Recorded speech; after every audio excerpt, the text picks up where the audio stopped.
So this is called a frappe. You see? And what you do is you put, let's say, half a tablespoon of Nescafe. It has to be Nescafe. Don't be fancy. You put Nescafe, and then you put as much sugar as you want. Do you have 1 sugar? Do you have 2 sugars, 3 sugars, whatever? And then you put that much water.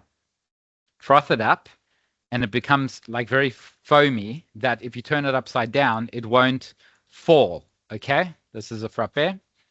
It won't fall when it becomes foamy. Then add water and add ice to the top, mix it, and then enjoy. That is a frappe.